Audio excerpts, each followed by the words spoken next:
Salam vatandaşlar. Ben şu videonu çekmegim bütün Türkmenistan'ın halkına sesleniyen. Türkmenistan'ın içindeki olsun, daşındaki olsun. Bizim vatanı kazanmalı vaktimiz gelmedi mi? İslam zadımızı gürlep, adaleti, demokrasiyanı devlete getirmeli vakt gelmedi mi? Haçana çelli korkmalı. Biriniz bilen uruşan vaktiniz korkunuzak. Arkayını yumruklaşıp biliyiniz. Ya da köçeden gidip barayan olsa daşlamanı biliyiniz. Korkunuzak. Millet ayırıp arkayını gürlemeni biliyiniz. Yöne ne için? Vatan için deyip hiç bir adım öne çıkanızak.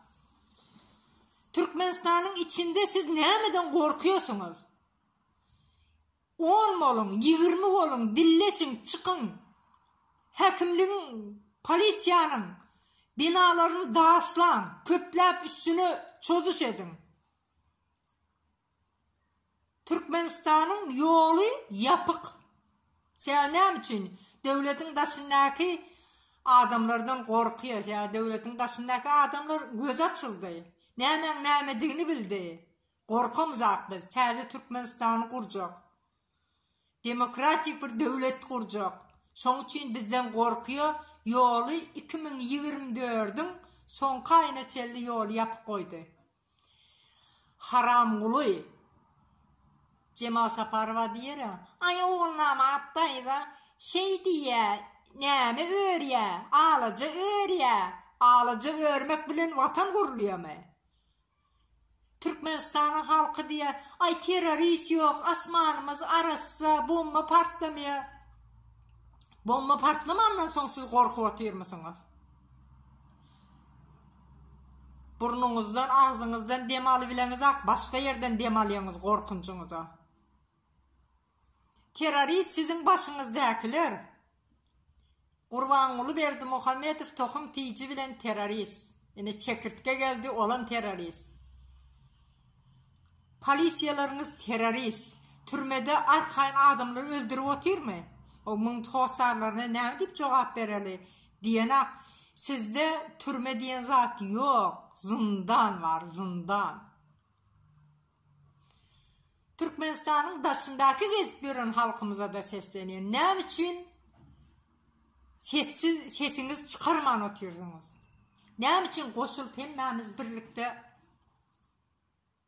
Türkmenistan'ın yoluna açılmanı İslam'ız yok. Ne için?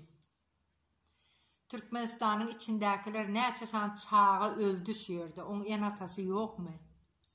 Ya da size öz çağınızdan haramulu onun tohumu size onun çağlarınızdan katırlı mı? Eceler öldü. Raktan öldü. Olurdan kurbanlı önemli mi? En ağır zat ölmektir. Yani öldü çağlar. Onun en atası nerede? Kurbanlıdan yaşını otuyorsunuz. Ne sana ayal öldü raktan. Her yaşmanız açanızak. Siz çıkın. Halkam alıp çıkın. Hemmeniz adaleti soran, hakkınız soramayı öğrenin. Hakkınız soran. Siz içeriden ayağa kalsanız, bizim dışarıdan hücum etsek, kurban olup kim o terörist? Zaten biz ona terörist deyip ad verdik, vatandaşlar. Yeğellerini söymeyemiş. Ay halka kovuluk eder, tamam ettiler. Türkmen halkı da şu umid ede kararını bilmen alıyorlar. Hani yeğellerini yüreniye de halka kovuluk edecekti. Kovuluk etti mi? Köynüğünüzü kaldırıp balanızı varlaya mı? Avtobuza binip maskanızı ayırın. Deyip doğduğunuzu boyadınız mı, boyamadınız mı ona seyrediye mi? Allah hemmesine medya. Polisiyalar teröristtirler. Sizin başınızdaki terörist şolar. para teröristin başı Gurbanguly Berdimuhammedow oğlu yegenlerdir. Polisiyalarım onların yardımcısı, kömekçisidir. Arkayın tut deyse tutuyor, bas deyse basıyor, ama onlar geliyor, öldürüyor, ura. Näme şu İranlı doğullarımız gurrun verdi, şonu dinleğiniz yok mu? Dinleyeniz, hemme zaten biliyeniz, ayağı da kalıp biliyeniz. Yani sizin hiç bipervalığınız, korkaklığınız, erkekmen, birine erkek ol da erkek ol. Niren erkekliğinden gurrun ediyeniz? Allah Teala bir berktir instrümenti, şu time için verilen instrümenti erkeklik deyip düşünüyorsunuz. Ol erkeklik olmuyor ondan. Erkek olmak için önünce adam ol. Ondan sonra namuslu ol, gayratlı ol.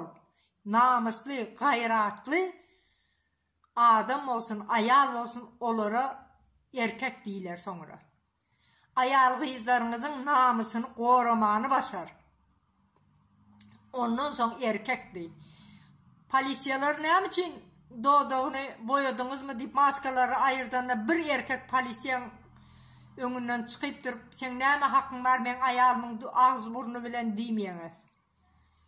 Doğduk men doğdum. Polisiya ne için men erkimi elimden alıyor. Terörist olansan alıyor şunu. Türkiye'de de teröristler var. Halk yönü İslam'ını gürleye.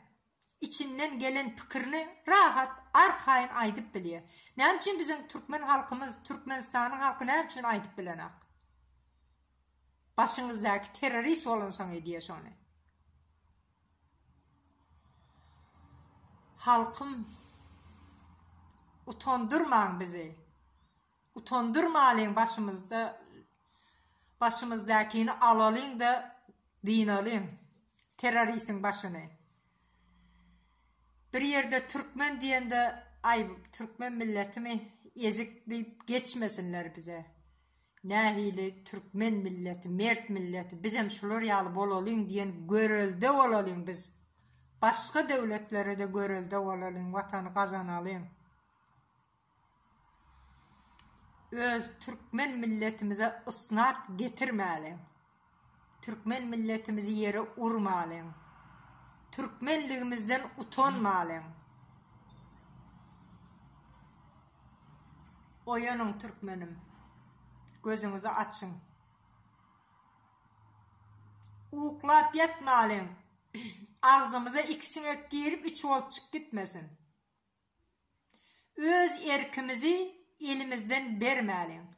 Şu an sizin doğduğunuza, balanıza koşulan adam, erkekler size diyen, enatalar size diyen, yüzleniyen size.